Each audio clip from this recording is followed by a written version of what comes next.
My day job now is as executive founder of Wellville, which is a 10-year, 5-community nonprofit project. And each of those words is carefully picked. We don't want to scale or grow forever. We want to spend 10 years and show what a difference just a little bit of coaching and within communities, long-term thinking and thinking about equity and health, the kind of difference you can make. Uh, these communities are small, they're across the US, there's 5 of them, and I am learning so much. It's an amazingly fun thing to do. And beyond that, I'm an angel investor. I trained as a cosmonaut backup. Yep. I was a journalist. I studied economics. So I bring to investing and to the work I'm doing a whole range of backgrounds, including a real respect for the truth and the ability to ask questions without being scared of looking stupid. Well, I was the editor-in-chief of my college newspaper and law school newspaper, and I definitely, that helped me understand there are 12 sides to a story. Yes. Well, if you could, speaking of alumni, just share your alumni connections, because that's important to our community. You mean I went to Harvard or? Exactly. Yeah, that's it. My education has all been on the job since then, and it's other than the Yuri Gagarin Cosmonaut Training Center. But really, the best way to learn something is go out and do a job or join a board or go to a country. And so I've spent my life doing that. But that cosmonaut experience is to us like a foxhole. You have a shared experience. Whoever went through that, it's a small group. Yes. Well, and now as you look back on 2020, your best and worst decisions, what do you think? Well, I've rarely make decisions. I discover them, and you don't really know. I mean, whatever I did right or wrong in 2020, I won't know for years. But what I did not do is sell all my stocks back in March, April, which is really great because now I still have a lot of Square, which is funding Wellville. So, never act too hastily. And again, I try not to make decisions. I just discover things that are inevitable. Interesting. And then, so with that, segueing to as you go forward, how do you wish to discover, or how should we think about what we're going to discover in 2021? Well, so I can talk about Wellville all day long, but if you want investment advice, I think one of the things that's beginning to look really interesting is what I call counterfactuals. And that is in some form insurance, but not insurance that spreads risk, rather insurance that reduces risk and shares in the benefits. So, I mean, this is what we're slowly starting to do with Medicare Advantage. It's what we did 100 years ago with fire insurance. It wasn't simply, if you have a fire, we'll pay you the damages. It was, before we give you the insurance, we're going to come and inspect your building. We're going to look for oily rags. We're going to, and, the more, what big data tells us is not just what's going to happen, but it can also tell us what would have happened so we can compare it to what did happen and reap those benefits. And I think, we're such a short-term society.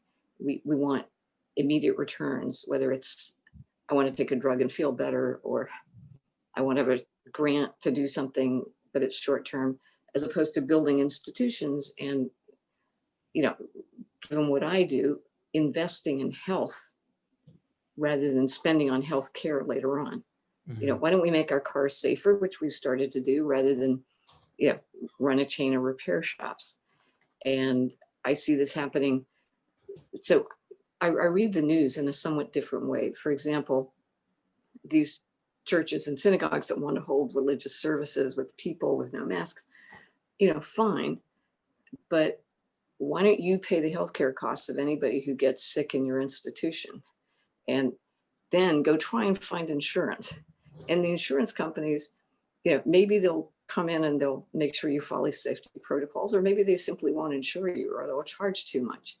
And it's a way of, I'm not sure I want the government regulating everything, but I'd love to have a lot more insurance and a lot more liability that would then make people understand the cost of their short-term behavior. So it's a tough one to keep in. That has lots of nuances, and so it sounds like Yes. it deserves its own deep dive, as we call them. So I think of you in social development goals, you're sort of living, what you talk about, and your businesses are intertwined. But how do you think of the SDGs that you're focused on today?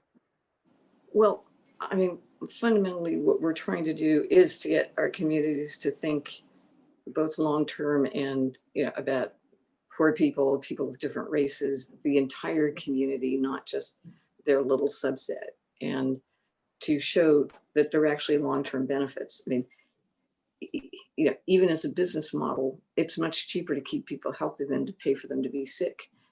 If you're an employer, you want healthy employees. If you're selling something, you want healthy customers, and you don't want medical care costs or insurance costs or the costs of pollution eating up the economy you live in. And because you're the rich person, you have to pay taxes for this stuff. So, it's more about getting people to think long term than it is trying to get them to be generous. I mean, ideally they would be, but I'm happy to make the economic and financial argument. Personally, I also would make the moral and just justice argument. So does this on this point, does it tie into other organizations or the UN SDGs, or is it your own sort of initiative? I mean, we certainly aren't working with the UN or anything. We are working with local, the YMCA, Goodwill, Walmart. We're working with institutions that have the ability to scale what we're doing in our places to much more broadly. Because what we want to show is when you try to make change, you can, it's density rather than scale that matters, because people change because of their neighbors. They don't change because of somebody in another community. If 1% of the country does something, it's not noticeable. But if 1% of the country does that collected in 2 or 3 small places, it makes a huge impact. And then you see the impact and then it spreads. So what we're trying to do, around the time I started Wellville, there was a huge scandal. Somebody had peed into a reservoir. This was in Washington State. And they emptied half the reservoir or something. And it's like, what do you think birds do in this reservoir all the time? Plus people who aren't on video. And nobody, it has no impact on the reservoir. So what we wanted to do, by contrast, was to pour rose water into a bathtub and show the impact that could have. So we've got these 5 bathtubs where we're helping people to build their own rose water. We're not doing it for them. We're coaching them as they develop their own long-term institutions around maternal and child care, mental health, education, the things that are what I call public infrastructure. Well, I have 10 more questions, but let me go on to the asks. Given all that, how can we help you, Esther? Well, if anybody's interested in the things I mentioned and would like to invest in not just projects, but in building long-term institutions in these 5 communities, God bless you, come visit. If you want to do it in your own community and you want advice, or just to see what someone else is doing, happy to talk to you, because this is what's really going to make us healthy in the long run. It's investing long-term in the future, not simply building better hospitals. And I guess you probably hit on this already, but just advice and then a final word or choice you might have for 2021. Advice is think long-term and think broadly. And it's 2 words, but it's next chapter.